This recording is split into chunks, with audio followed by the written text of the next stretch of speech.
ओम शांति। 14 मार्च 2024 की ईश्वरीय महावाक्य। पहले एक नज़र मुरली के मुख्य पॉइंट पर। बाबा ने कहा, पाप द्वारा जो नॉलेज मिलती है वो ग्रहण करनी चाहिए। ऐसी ग्रहण हो जाए जो पिछाड़ी में पाप और रचना के आदि मध्य अंत की याद रहे। यह एजुकेशन सिवाय तुम ब्राह्मणों के कोई भी नहीं जानते।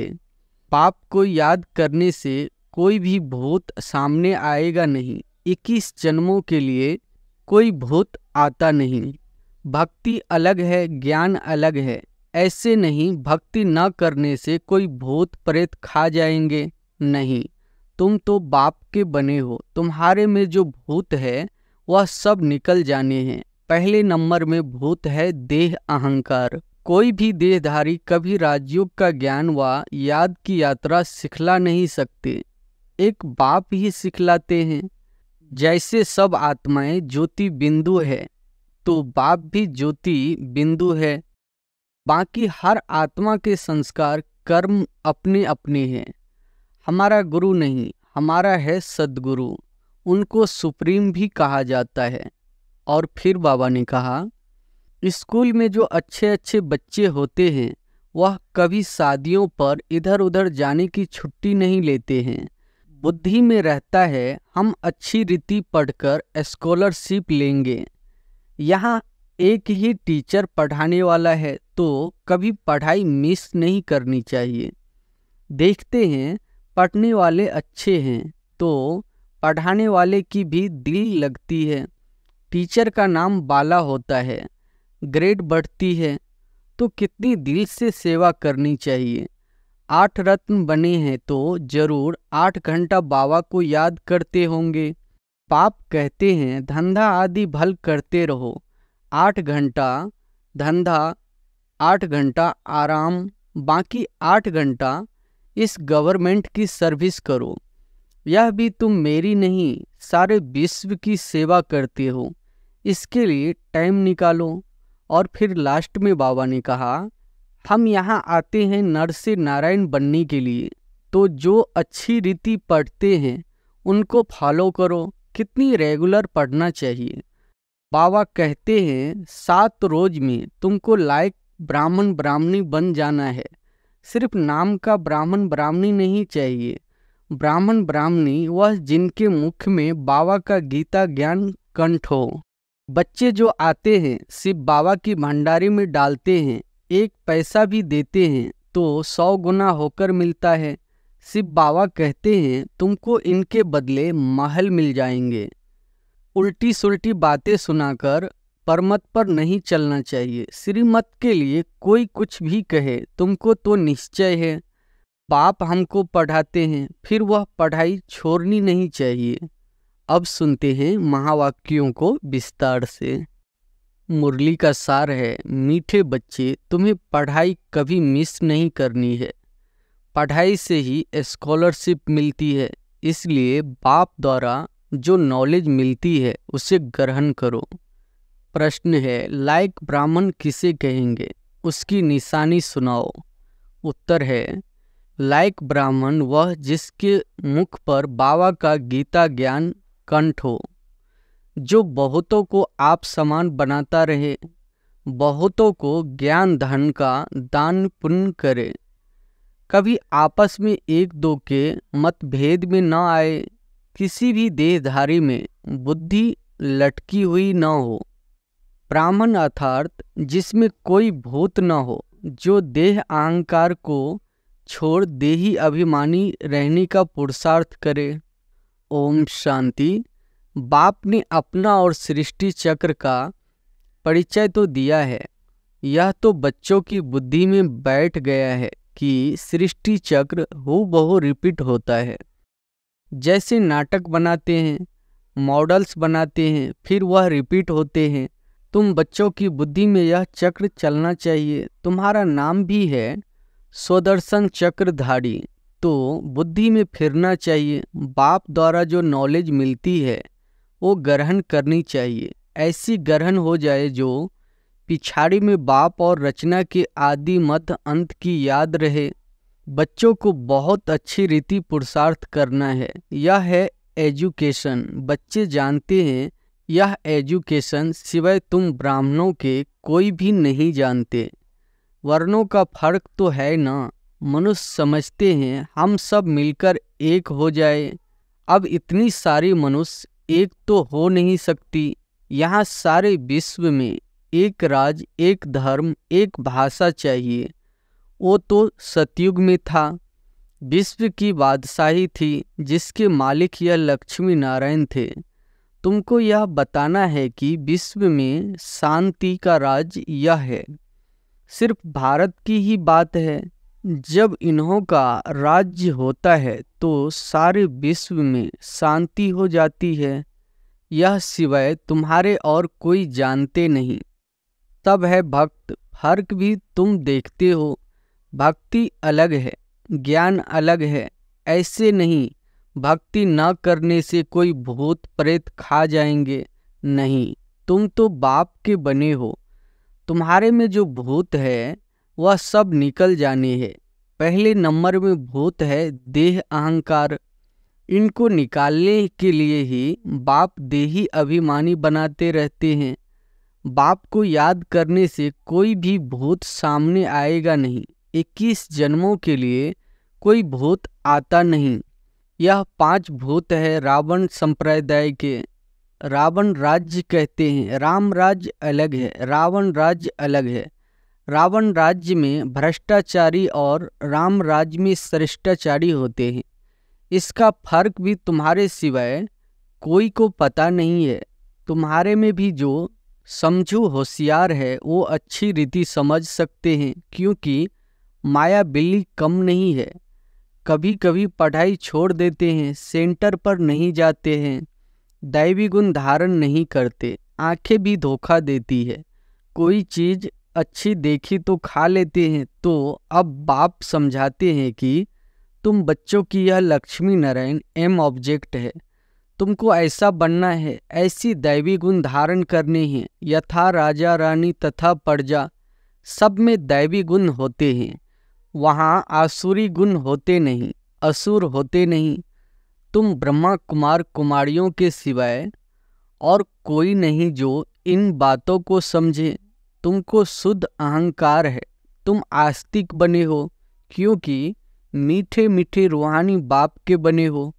यह भी जानते हो कि कोई भी देहधारी कभी राजयोग का ज्ञान व याद की यात्रा सिखला नहीं सकते। एक बाप ही सिखलाते हैं। तुम सिखाकर फिर औरों को सिखलाते हो।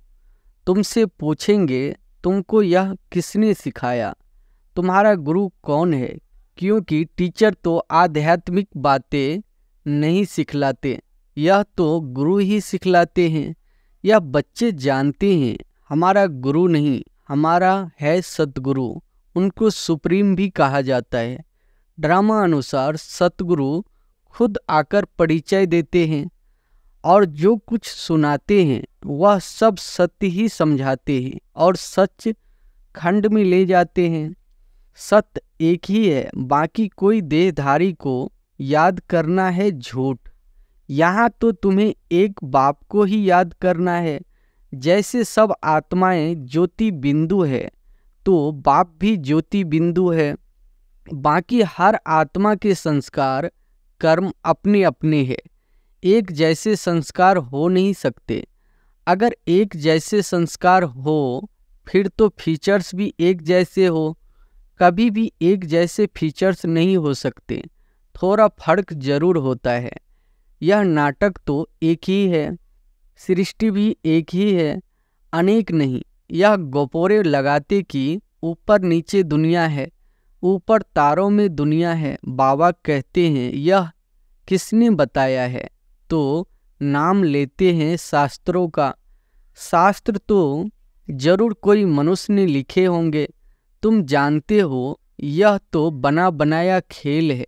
सेकंड बाय सेकंड जो सारी दुनिया का पार्ट बजता है, यह भी ड्रामा का बना बनाया खेल है।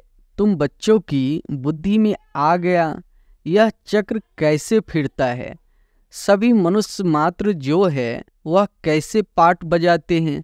बाबा ने बताया है सतयुग में सिर्फ तुम्हारा ही पाठ होता है, नंबरवार आते हो पाठ बजाने। बाबा कितनी अच्छी रीति समझाते हैं। तुम बच्चों को फिर औरों को समझाना पड़ता है। बड़े बड़े सेंटर्स खोलते रहेंगे तो बड़े बड़े आदमी वहाँ आएंगे, गरीब भी आएंगे। अक्सर करके गरीबों की बुद्धि में झट बैठता है बड़े बड़े आदमी भल आते हैं, परंतु काम पर गया तो कहेंगे फुर्सत नहीं है। प्रतिज्ञा करते हैं हम अच्छी रीति पढ़ेंगे, फिर अगर नहीं पढ़ते तो धक्का लग जाता है, माया और ही अपनी तरफ खींच लेती है। बहुत बच्चे हैं जो पढ़ना बंद कर लेते हैं, पढ़ाई में मिस रहे तो जरूर फेल हो जाएंगे। स्कूल में जो अच्छे अच्छे बच्चे होते हैं वह कभी शादियों पर इधर उधर जाने की छुट्टी नहीं लेते हैं। बुद्धि में रहता है हम अच्छी रीति पढ़कर स्कॉलरशिप लेंगे, इसलिए पढ़ते हैं, मिस करने का ख्याल नहीं करते। उन्हों को पढ़ाई के सिवाय कुछ भी मीठा नहीं लगता। समझते हैं मुक्त समय बेस्ट होगा, यहाँ एक ही टीचर पढ़ाने वाला है तो कभी पढ़ाई मिस नहीं करनी चाहिए। इसमें भी नंबरवार पुरुषार्थ अनुसार है। देखते हैं पढ़ने वाले अच्छे हैं तो पढ़ाने वाले की भी दिल लगती है। टीचर का नाम बाला होता है, ग्रेड बढ़ती है, ऊंच पद मिलता है। यहाँ भी बच्चे जो जितना पढ़ते हैं उतना ऊंच पद पाते हैं। एक ही क्लास में कोई पढ़कर ऊंच पद पाते हैं, कोई कम। सबकी कमाई एक जैसी नहीं होती। बुद्धि पर मदार है, वो तो मनुष्य को पढ़ाते हैं। तुम जानते हो बेहद का बाप हमको पढ़ाते हैं तो अच्छी तरह पढ़ना चाहिए, गफलत नहीं करनी चाहिए, पढ़ाई को छोड़ना नहीं चाहिए। एक दो को ट्रेटर भी बन पड़ते हैं। उल्टी सुल्टी बातें सुनाकर परमत पर नहीं चलना चाहिए। श्रीमत के लिए कोई कुछ भी कहे तुमको तो निश्चय है बाप हमको पढ़ाते हैं, फिर वह पढ़ाई छोड़नी नहीं चाहिए। बच्चे नंबरवार है, बाप तो अव्वल नंबर है। इस पढ़ाई को छोड़ और कहाँ जाएंगे, और कहाँ से यह पढ़ाई मिल न सके। शिव बाबा से पढ़ना है, सौदा भी शिव बाबा से करना है। कोई उल्टी सुल्टी बातें सुनाकर औरों का मुख मोड़ देते हैं।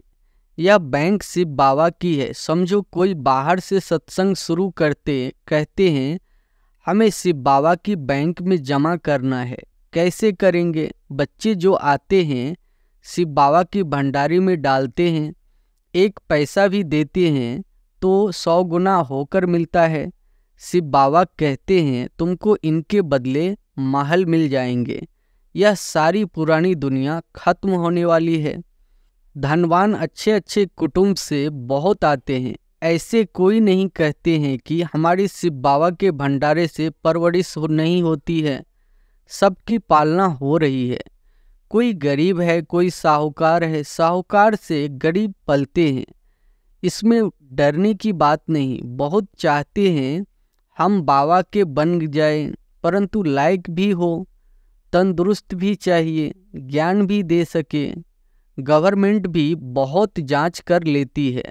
यहाँ भी सब कुछ देखा जाता है। सर्विस कर सकते हैं, नंबरवार तो है। सब अपना अपना पुरुषार्थ कर रहे हैं।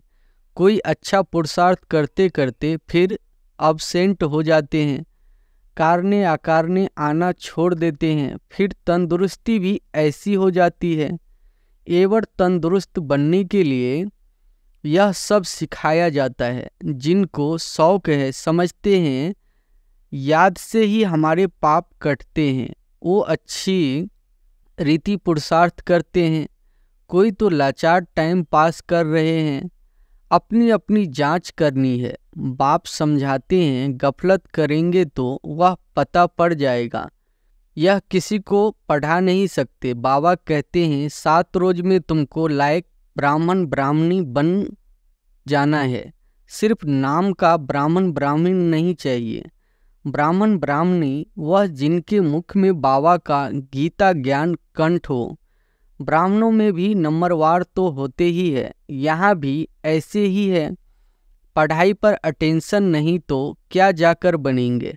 हर एक को अपना पुरुषार्थ करना है, सर्विस का सबूत देना चाहिए, तब समझ में आएगा कि यह ऐसा पद पाएगा, फिर वह कल्पांतर के लिए हो जाएगा। पढ़ते पढ़ाते नहीं है तो अंदर में समझना चाहिए कि मैं पूरा पढ़ा नहीं हूँ, तब पढ़ा नहीं सकता।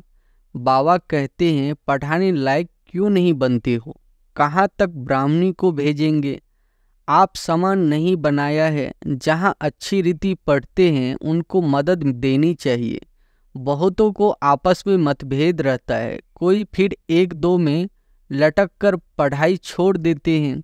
जो करेगा सो पाएगा। एक दो की बातों में आकर तुम पढ़ाई क्यों छोड़ देते हो। यह भी ड्रामा तकदीर में नहीं है। दिन प्रतिदिन पढ़ाई जोड़ होती जाती है, सेंटर खोलते रहते हैं। यह सिर्फ बाबा का खर्चा नहीं है, सारा ही बच्चों का खर्चा है। यह दान सबसे अच्छा है। उस दान से अल्पकाल का सुख मिलता है, इससे 21 जन्मों की प्रारब्ध मिलती है। तुम जानते हो हम यहाँ आते हैं नर से नारायण बनने के लिए, तो जो अच्छी रीति पढ़ते हैं उनको फॉलो करो। कितना रेगुलर पढ़ना चाहिए। अक्सर करके देह अभिमान में आकर बहुत लड़ते हैं, अपनी तकदीर से रूठ पड़ते हैं, इसलिए मेजॉरिटी माताओं की है। नाम भी माताओं का बाला होता है। ड्रामा में माताओं की उन्नति की भी नोंद है। तो बाप मीठे मीठे बच्चों को कहते हैं अपनी को आत्मा समझ मामे कम याद करो। आत्म अभिमानी होकर रहो। शरीर ही नहीं तो दूसरे का सुनेंगे कैसे। यह पक्का अभ्यास करो। हम आत्मा है, अब हमको वापिस जाना है। बाप कहते हैं यह सब त्याग करो, बाप को याद करो, इस पर ही सारा मदार है। बाप कहते हैं धंधा आदि भल करते रहो। 8 घंटा धंधा, 8 घंटा आराम, बाकी 8 घंटा इस गवर्नमेंट की सर्विस करो। यह भी तुम मेरी नहीं सारे विश्व की सेवा करते हो, इसके लिए टाइम निकालो। मुख्य है याद की यात्रा। टाइम वेस्ट नहीं करना चाहिए। उस गवर्नमेंट की 8 घंटा सर्विस करते हो, उससे क्या मिलता है? 1000 दो, 5000। इस गवर्नमेंट की सर्विस करने से तुम पद्मापति बनते हो, तो कितना दिल से सेवा करनी चाहिए। 8 रत्न बने है तो जरूर 8 घंटा बाबा को याद करते होंगे। भक्ति मार्ग में बहुत याद करते हैं, टाइम गवाते हैं, मिलता कुछ भी नहीं है।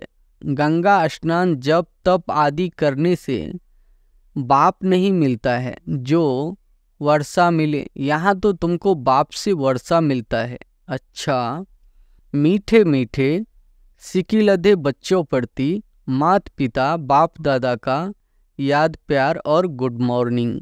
रूहानी बाप की रूहानी बच्चों को नमस्ते। धारणा के लिए मुख्य सार पहली पॉइंट है, श्रीमत को छोड़ कभी परमत पर नहीं चलना है। उल्टी सुल्टी बातों में आकर पढ़ाई से मुख नहीं मोड़ना है, मतभेद में नहीं आना है। दूसरी पॉइंट है, अपनी जांच करनी है कि हम कहाँ गफलत तो नहीं करते हैं, पढ़ाई पर पूरा अटेंशन है, समय व्यर्थ तो नहीं गवाते हैं, आत्म अभिमानी बने हैं, रूहानी सेवा दिल से करते हैं। वरदान है, रूहानी अथॉरिटी के साथ निरहंकारी बन सत्य ज्ञान का प्रत्यक्ष स्वरूप दिखाने वाले सच्चे सेवाधारी भव।